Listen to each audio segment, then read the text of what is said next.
Pessoal, bom dia. Tudo bem?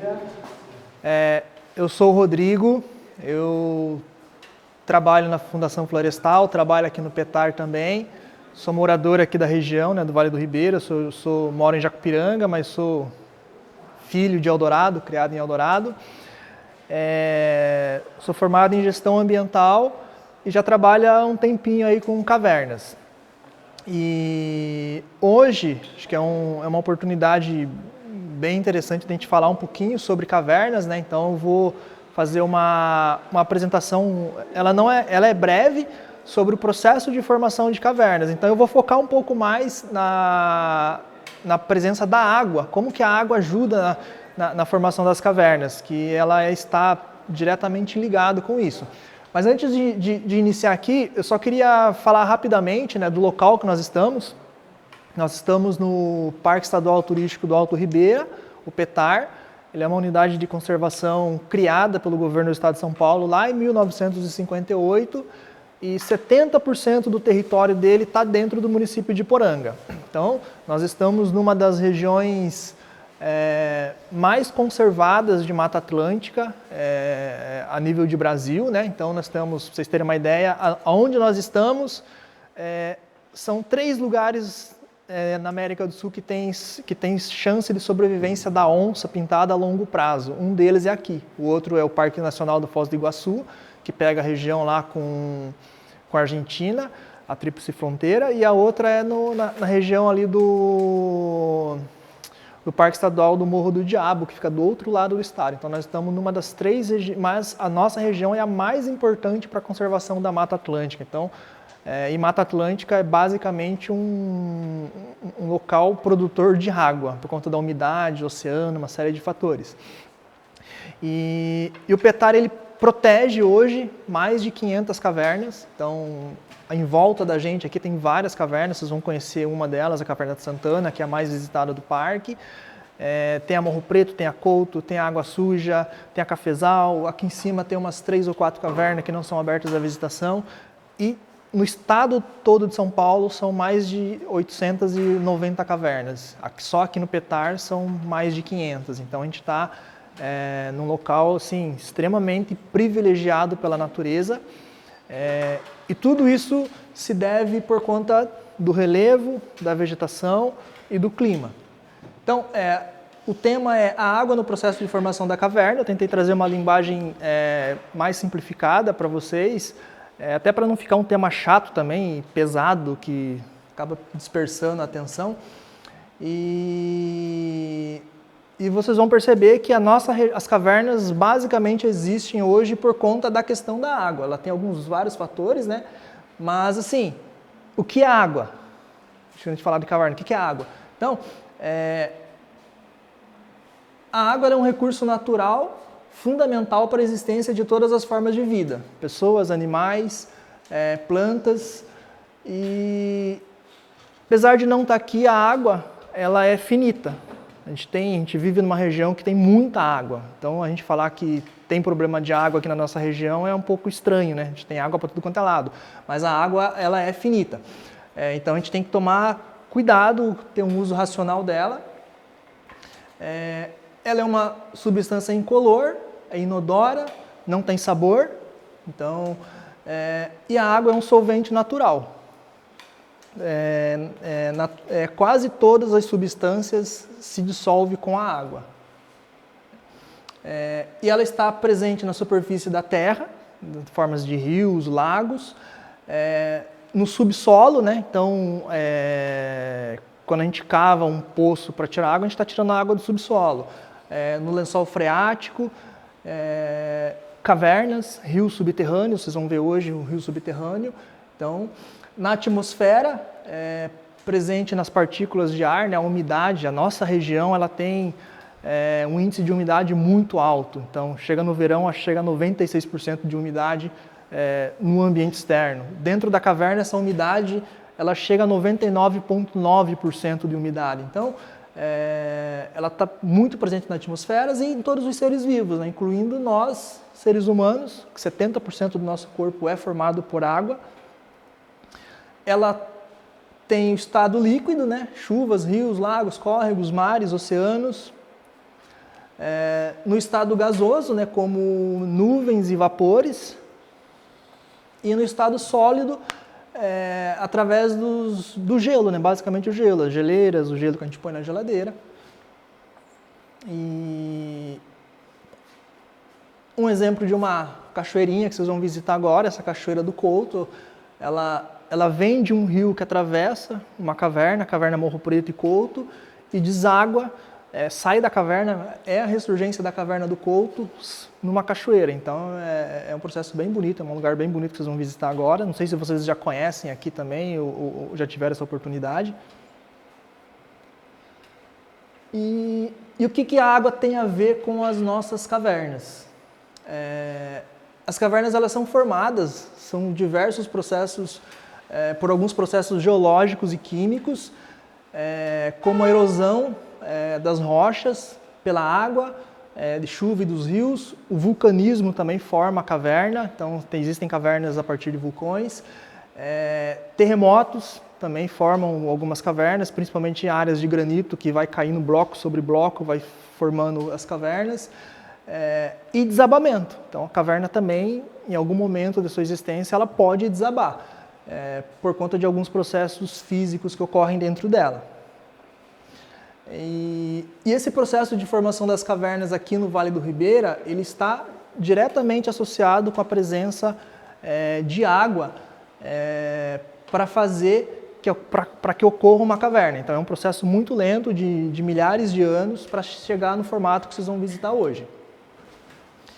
E o que é uma caverna? Vocês sabem definir o que é uma caverna? Tiveram esse conhecimento dessa expressão, o que é uma caverna?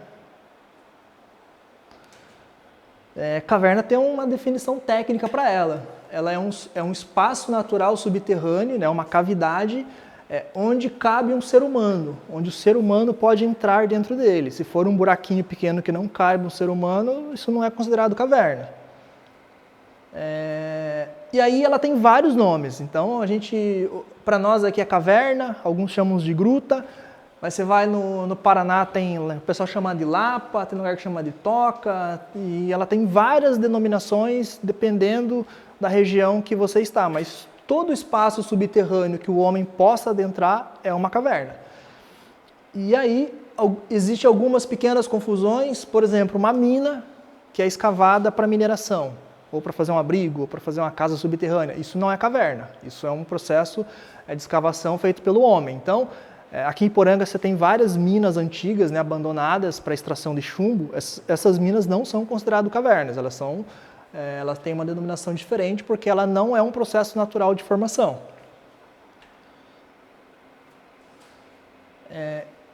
E aí, como é que essa caverna ela é formada? Ela tem alguns processos que, quando eles se juntam ao longo dos milhares de anos, ela vai dando forma, vai dando tamanho e vai dando volume para chegar nesse espaço oco que a gente conhece hoje como caverna. Então, isso é um processo que levora muitos milhares de anos. Aqui na nossa região, nós temos, assim, a nível de comparação, a rocha principal que forma a caverna, que é a rocha calcária, ela tem cerca de 600 milhões de anos. A caverna ela está entre 2 e 4 milhões de anos, aquele espaço subterrâneo. Então, a contagem de tempo na formação de caverna é muito diferente da nossa contagem de tempo. Então, a gente fala em anos da nossa existência. A caverna a gente fala em eras geológicas. Então, são bastante diferenciado isso. E esses processos eles são através da erosão química, a gente vai estar vendo ele mais detalhado. Da erosão física, desabamentos, ou abatimentos que a gente chama, e depois você tem a recristalização desses minerais. O que é essa recristalização? Lá no final vocês vão ver, são os espeleotemas, eles fazem parte desse processo de formação de cavernas. Então, e como que é essa erosão química? Basicamente a dissolução da rocha. Então, a rocha calcária ela é uma rocha que a água pura não faz nada nela, além da erosão física. Mas a água ácida dissolve a rocha calcária. Então, e quando chove, essa água ela já é um pouco ácida, e quando ela entra no solo, ela se torna mais ácida ainda por conta dessa mistura de matéria orgânica presente no solo, e a partir do momento que ela vai infiltrando naquela rocha, através das fissuras, ela vai começando a dissolver a rocha. Então ela vai começando a abrir os primeiros veios, as primeiras fissuras, para formar esses grandes espaços vazios. E aqui nós temos um exemplo. Então, por exemplo, nós temos cadê o mousezinho? O relevo, né, que são o relevo externo, que são as montanhas, são essas áreas verdes. Nós temos os rios e aqui embaixo nós temos a representação do que seria uma rocha calcária. Esses tons pretos são fissuras na rocha, que é formada por conta da movimentação da crosta terrestre, né? A crosta terrestre ela não é estática, ela se movimenta, então os terremotos é uma movimentação da crosta terrestre. Cada movimento desse gera fratura nessas rochas. E aí essa água ela vai infiltrando e vai começando a dissolver a rocha. Vai dissolvendo a rocha, vai formando esses vazios maiores até em determinados momentos que criam grandes salões, criam rios subterrâneos, que é um processo inicial de formação das cavernas, através da erosão química.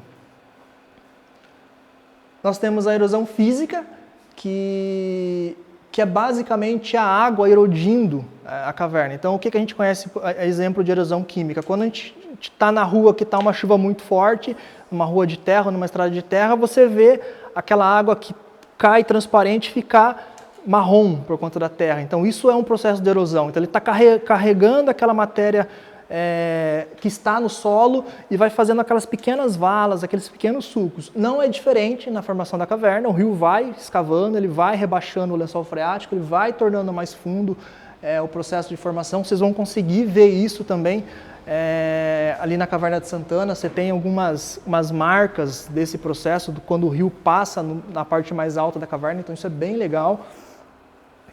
E aí é aquele velho ditado, né? Água mole, pedra dura, tanto bate até que fura. Então isso ele funciona perfeitamente para esse processo de formação da caverna através dessa erosão física. E aqui vocês podem ver, isso aqui é a caverna do Couto, né? Então nós temos um túnel escavado, hoje ele está seco, o rio mudou o leito dele, né? Mas quando se a gente começar a observar a parede, a gente vai ver aquela listrinha ali, ó. Parece que ela faz um escavado assim na rocha. Aquilo dali é uma marca que um dia passou o rio. Então o rio ele escavou aquela parte lá em cima, no teto. Depois ele vai rebaixando o solo da caverna até chegar no nível que está hoje, e são várias marcas, são várias marcas que tem. Então você tem uma no meio, você tem embaixo, e hoje esse ponto ele está parado, esse processo de formação, porque o rio mudou de lugar. Então aqui o processo de formação ele não ocorre mais. Aqui só acontece água quando dá aquelas cheias muito grandes, que aí inunda toda a caverna. Nós temos o desabamento também. Então o desabamento ou o abatimento ele acontece a partir de duas situações básicas.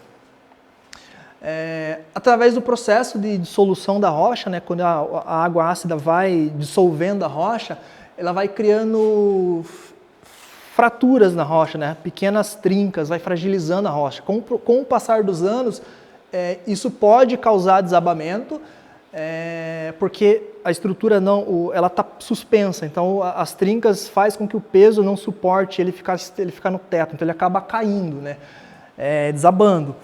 E o outro processo também é através dos rios subterrâneos. Às vezes o rio ele cria um salão, um espaço vazio cheio d'água. E aquele espaço vazio, aquele teto ele fica sustentado pela água. Quando aquele salão esvazia, porque o rio baixou, muitas vezes, por essa fragilidade dessa erosão química, o teto desaba também. Então ele tem esses dois processos que ajudam na formação do desabamento. E aí você tem alguns casos, terremotos ajudam a fazer desabamento, não é o caso do Brasil, né? Não é só aqui Petar, mas não é o caso do Brasil. Nós estamos numa área muito estável geologicamente para ter esse tipo de situação. E aqui nós temos um exemplo, né? Esses blocos caídos ali na saída da Caverna do Couto são exemplos de blocos que foram desabando ao longo dos milhares de anos. Então, a gente consegue perceber em alguns casos grandes blocos abatidos. Então, a Caverna do Diabo, por exemplo, ela tem um salão bem no interior da caverna que a gente chama de Salão dos Gigantes Caídos. São blocos de rocha maiores que casa, tombados assim, ó, dentro da caverna. Então, tamanho de carro, casa, caminhão, você olha assim, são gigantes assim, esses blocos caídos. Tudo isso formado por desabamento. E aí nós temos a recristalização, que é o processo de formação dos espeleotemas. Essa eu acho que é a parte mais legal de visitar a caverna. Você vê os espeleotemas, as formas que eles tomam, você conseguir assimilar um espeleotema com algum animal, uma planta, pessoas. Então isso... Mas como que ocorre esse processo? Quando a água se torna ácida, que ela infiltra na rocha, ela está carregando com ela o gás carbônico. Então o gás carbônico ele vai dissolver, deixando a água ácida, ele vai dissolver na rocha. Quando essa água ela chega no espaço vazio da caverna, na estalactite, ela forma uma gota. E quando essa gota fica presa nesse ponto, ela entra em contato com aquele ar da caverna, né, com aquela atmosfera que a gente chama. E essa atmosfera ela tem uma ocorrência de gás carbônico muito baixa. E esse gás carbônico, quando entra em contato com essa atmosférica, ele é liberado da água. E aí o que acontece? Quando você libera esse gás carbônico, você deixa essa gota menos ácida. E aí menos ácida, o que acontece? O calcário que está presente ali, que a gente chama de calcita, ele recristaliza. Então aí ele vai formar a estalactite, a electite, a coluna, aí depende de vários fatores. Só para vocês terem uma ideia, é exatamente isso aqui. Ó. Isso aqui é uma estalactite que está em processo de formação. Nós temos uma gota, e aquela gota ali, quando ela demora para cair, porque ela precisa ganhar peso. Então, enquanto ela não ganha peso suficiente para cair, a calcita que ficou ali, depois que liberou o gás carbônico, ele vai recristalizando, ele vai virando rocha de novo. E aí ele vai crescendo. Esse aqui é um espeleotema que a gente chama de canudos, pelo tamanho dele, ele é super frágil. E quando aquela gota cai no chão, ela vai formar Nossa, fugiu. A estalagmite. E com o tempo, conforme vai havendo gotejamento, a estalactite vai crescendo e a estalagmite vai crescendo, elas grudam e formam uma coluna. Então, você tem colunas que é fina, você tem colunas que é mais ou menos grossa, você tem colunas que às vezes pode chegar ao tamanho dessa sala aqui assim. Então, tudo depende do processo de formação, da quantidade de água que vai penetrando na rocha, do ambiente como um todo. Então, e aí você tem várias outras formações. Você tem as cortinas que vocês vão ver na caverna, você tem represa de travertino, tem alguns espeleotemas que a gente não vê em áreas turísticas, que são áreas muito frágeis, que a gente chama de canudos de refrigerante, igual, por exemplo, o Salão Taqueupa, que fica a 8 horas de caminhada dentro da Caverna de Santana, que assim, só o fato de você estar falando naquele salão, eles são tão sensíveis que eles começam a vibrar. Então você tem que ter muito cuidado nesse local. Ele é extremamente restrito para chegar nessas áreas.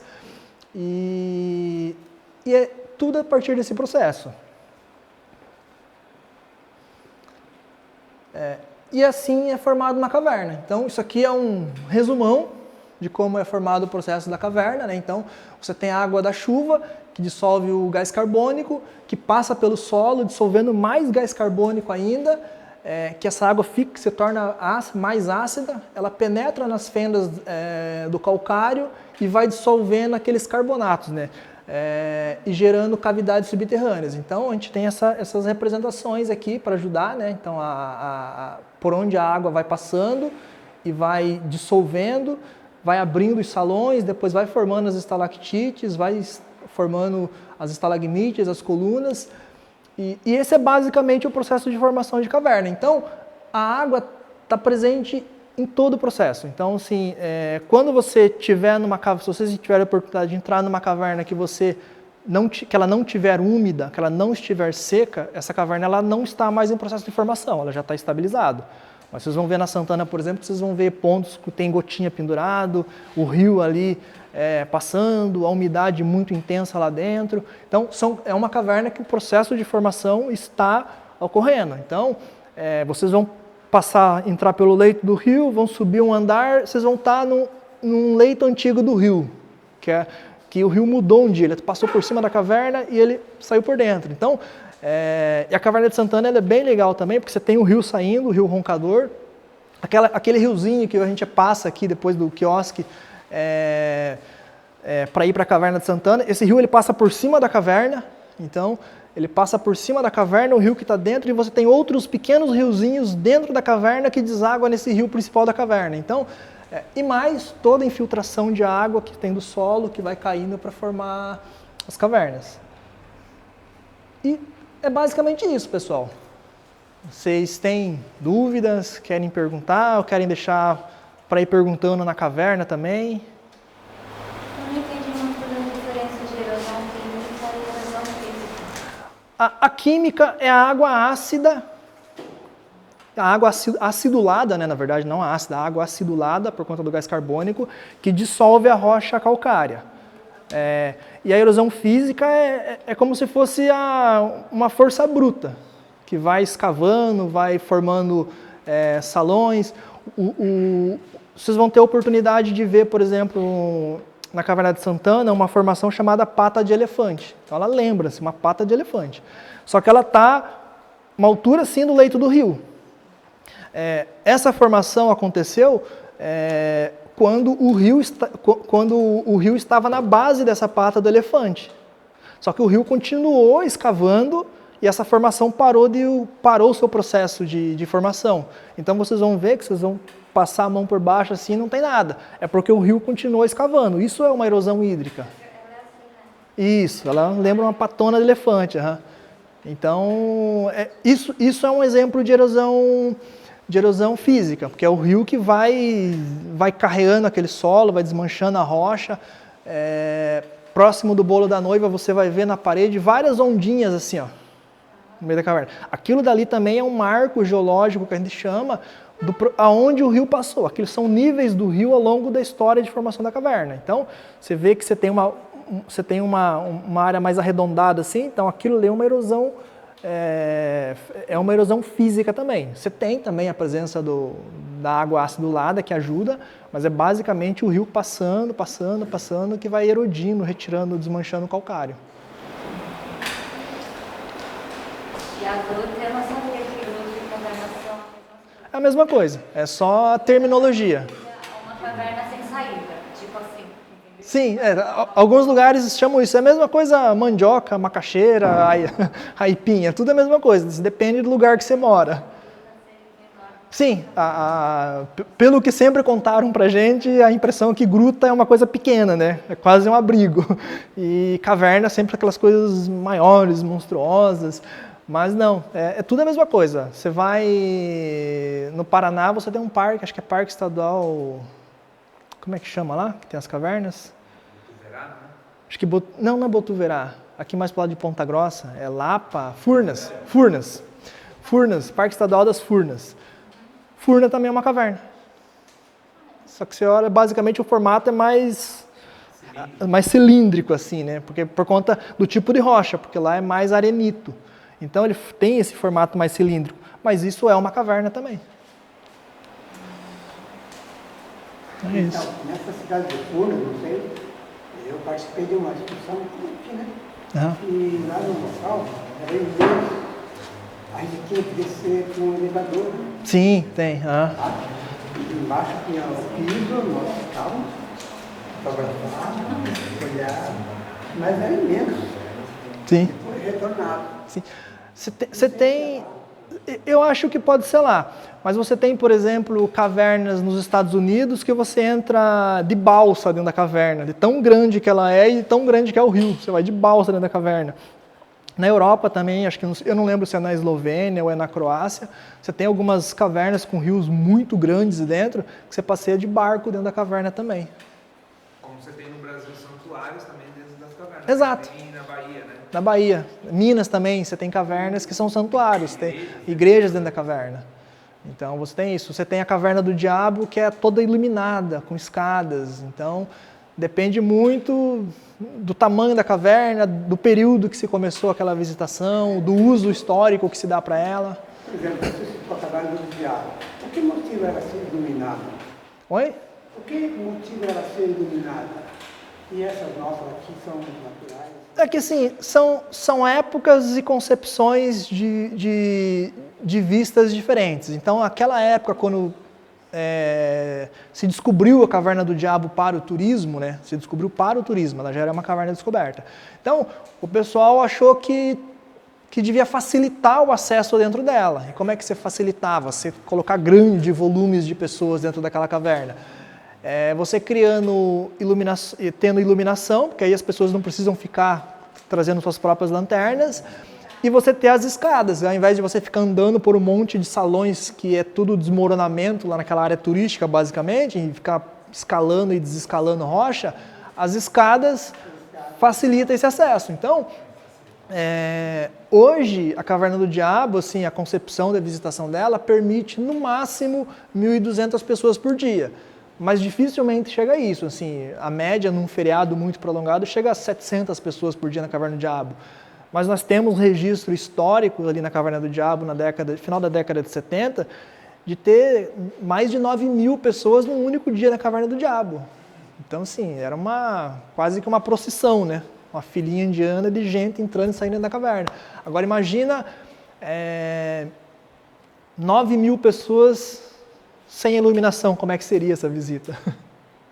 Então, hoje, obviamente, mudou a legislação, mudou o conceito de conservação, você trouxe mais isso para a sociedade, então hoje dificilmente você faria isso numa caverna como a estrutura da Caverna do Diabo. Talvez colocaria estruturas, mas não daquele porte.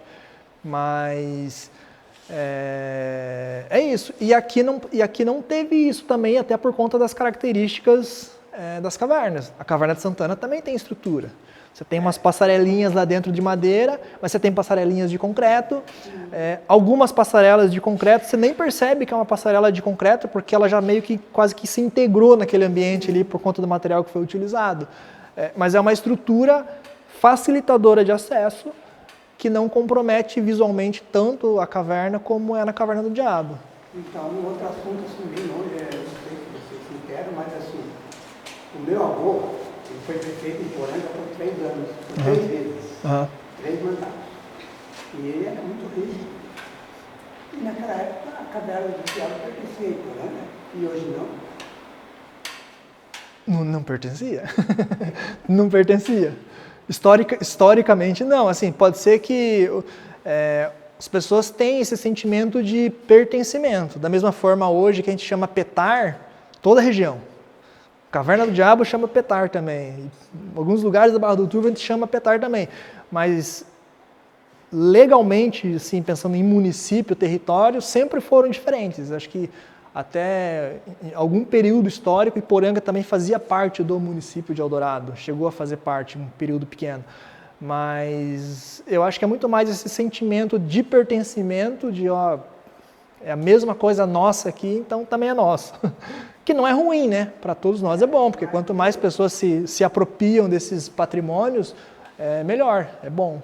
Então, ele explicava para as pessoas aqui da cidade, não, é que ele está na divisa divisa de separação desse estado, dessa cidade com Eldorado, limites do município. Acabou ficando pertencendo a Eldorado. Sim. Era a resposta que ele tinha. Sim. Não, mas é isso, acho que é mais essa questão de pertencimento mesmo, que geograficamente nunca foi assim na história. Hoje tem isso também, o pessoal até faz uma tretinha lá, que Caverna do Diabo é Eldorado, não é Petar, mas é tudo a mesma coisa. É isso, pessoal. Vocês têm mais alguma dúvida? Vocês estão mais ansiosos para ir para a caverna? Essa conversa é legal, eu não ficar assim, porque tipo uma outra dúvida. Pô, a caverna, eu tenho sempre, eu conheço todas as cavernas aqui. Desde 15 anos, foi uma caverna de tudo. Sim, legal. Né? E também a teatro. Aham. E hoje eu tenho voltado lá. A conservação, a preservação não é a mesma que antes. Basicamente por conta do uso. Então, por exemplo, o Petar recebe uma média de 40 mil pessoas por ano, distribuído em 12 cavernas, mais umas 10 cachoeiras, mais um monte de atrativos fora do parque. A Caverna do Diabo recebe as mesmas 40 mil pessoas de visitação em média, só que só na Caverna do Diabo. E aí, quando você tinha lá no passado, principalmente década de 70, década de 80, que você não tinha todo esse arcabouço da legislação para a conservação da caverna como um patrimônio nacional, né, como patrimônio nacional, você também não tinha essa questão da consciência ecológica, da consciência de conservação, as pessoas depredavam mesmo. Imagina 1000 pessoas todo dia entrando na caverna, vou levar isso aqui de lembrancinha, quebrava um espelhotema e levava embora de lembrancinha. Aqui no Petar a gente tinha muito isso também, mas num volume bem inferior do que foi na Caverna do Diabo, mas também aconteceu. Infelizmente ainda acontece vez ou outra, A Caverna do Diabo também se teve alguns aspectos de quebrar espelhotemas para construir aquelas estruturas, que também teve isso em algum momento, mas assim, hoje são coisas impensáveis, né? Então, a própria obrigatoriedade do monitor ambiental hoje como um agente de visitação no parque é para ajudar nesse quesito de conservação, de conscientização, de trazer a questão ambiental para a visita também, né? Não é só um lugar bonito e legal de visitar, mas também é um lugar importante, ele tem uma função dentro da ecologia, ele tem importância dentro da questão ambiental, da conservação das espécies. É isso. Obrigado. Vamos para a caverna então, pessoal?